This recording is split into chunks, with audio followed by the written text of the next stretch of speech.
Question. Épargner n'est-il pas s'enrichir? Très bonne question. Oui, je dirais que l'épargne est un actif car l'épargne est rémunérée. L'argent entre dans votre poche, c'est donc considéré comme un actif comptable. Mais l'épargne n'est pas un accélérateur de richesse. C'est de l'enrichissement par la voie lente.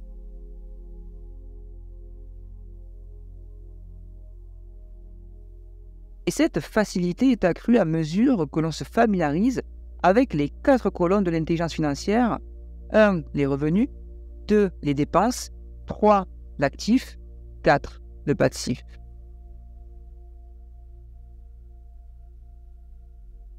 Je vais vous faire une petite confidence. Je vais vous donner 4 raisons qui me motivent, moi, personnellement, à promouvoir l'éducation financière. 1. C'est donner le goût aux gens d'en apprendre davantage. 2. Leur faire comprendre que tout devient facile si les fondations sont solides. 3. Leur prouver que n'importe qui peut devenir riche, qu'il y a d'innombrables façons d'atteindre cet objectif. Et 4. Qu'il ne s'agit pas là d'une science bien compliquée, car tout le monde peut l'apprendre.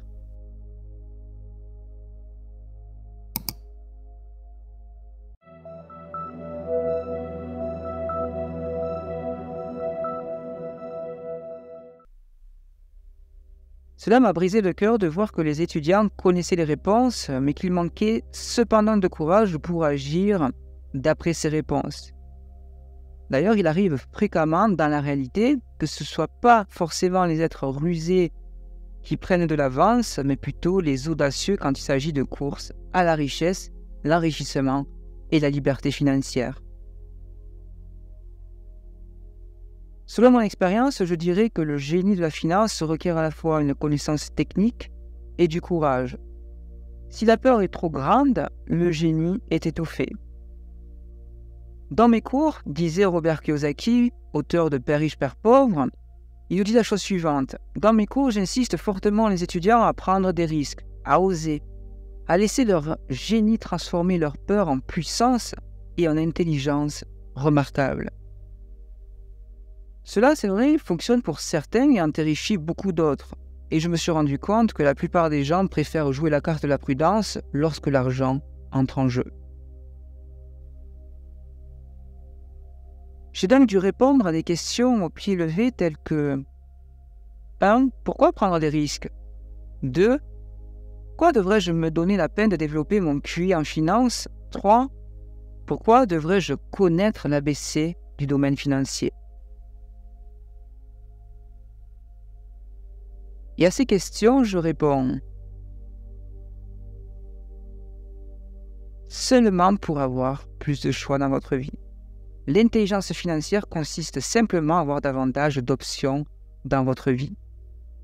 Ce qui importe, c'est votre niveau de créativité dans la résolution des problèmes financiers. Or, qu'est-ce qui se passe? Eh bien, dans notre société moderne, la plupart du temps, la majorité des individus ne connaissent qu'une seule solution. Travailler dur, économiser et emprunter.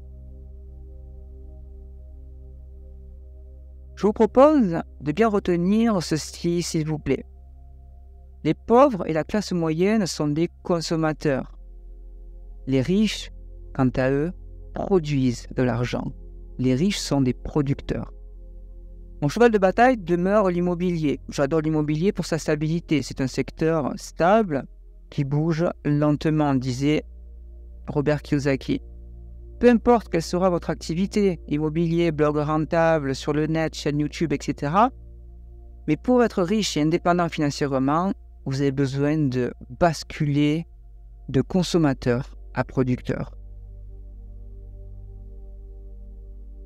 Misez donc sur l'intelligence financière pour engendrer de l'argent, voilà la clé. Question pour vous. Pourquoi développer votre génie financier? Ce que je peux dire, c'est que vous êtes la seule personne à pouvoir répondre à cette question qui est une question quand même personnelle. Pour ma part, je peux vous dire pourquoi j'essaie de développer cette zone de mon intelligence. 1. Je le fais parce que je veux gagner de l'argent rapidement, non pas parce que j'en ai besoin, mais parce que je le veux. 2. C'est un processus d'apprentissage fascinant. J'en apprends sur moi-même, sur les autres, j'évolue dans ma vie. 3. Je développe mon QI financier parce que je veux prendre part au jeu le plus rapide et le plus gigantesque du monde. Sans jouer forcément avec mon ego. On peut jouer au jeu de la finance en mettant son ego de côté.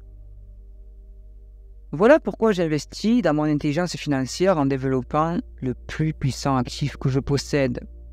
Je veux faire partie de ces individus qui avancent vaillamment et non pas ceux qui restent en arrière dans le rétroviseur. Je vais vous donner un exemple. Au début des années 1990, nous dit Robert Kiyosaki, la conjoncture économique de Phoenix, donc une ville aux États-Unis, était absolument catastrophique. Et il nous disait, Robert Kiyosaki, il nous disait, je regardais l'émission télévisée Good Morning America, Bonjour l'Amérique, lorsqu'un planificateur financier est apparu et a commencé à augurer les plus mauvais présages pour les ménages américains. Et il conseillait donc d'épargner l'argent.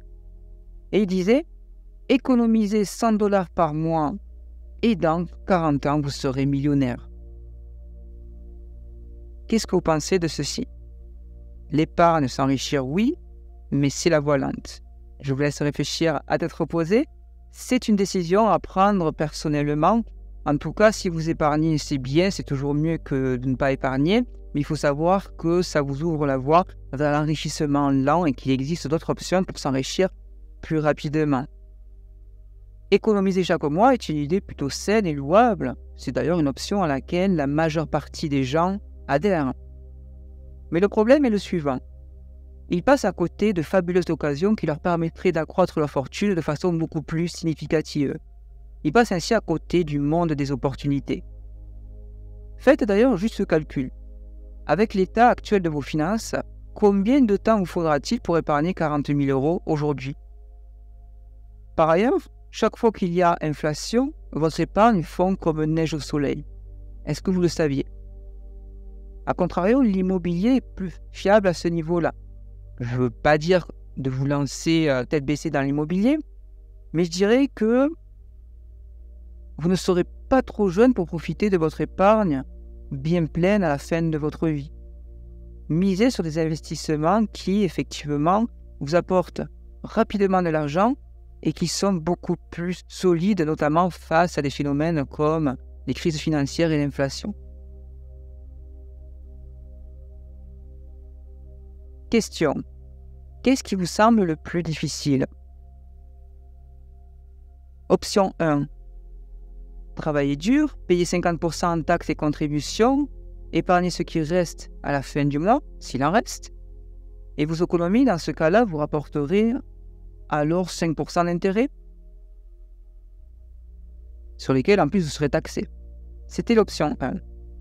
Ou bien, option 2. Vous prenez le temps de développer votre intelligence financière, vous exploitez le pouvoir de votre cerveau et de la colonne de votre actif, vous investissez dans une formation sur la comptabilité, vous devenez investisseur entrepreneur et en 5, 7 ans, 10 ans, vous obtenez votre liberté financière de temps et d'esprit.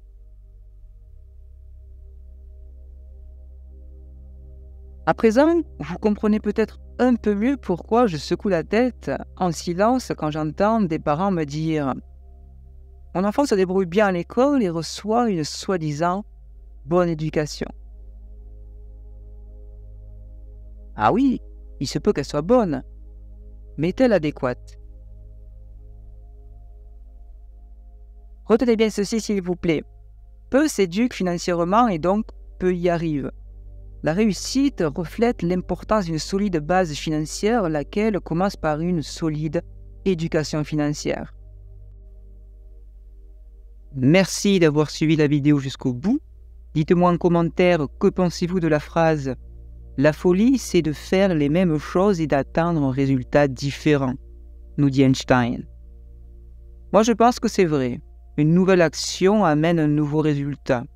Rien de pire que de rester dans le marécage puant de la stagnation, les amis. C'est juste mon avis. Et pour y arriver, il va falloir avoir le courage de lancer au moins cette petite nouvelle action qui lancera votre jeu de domino.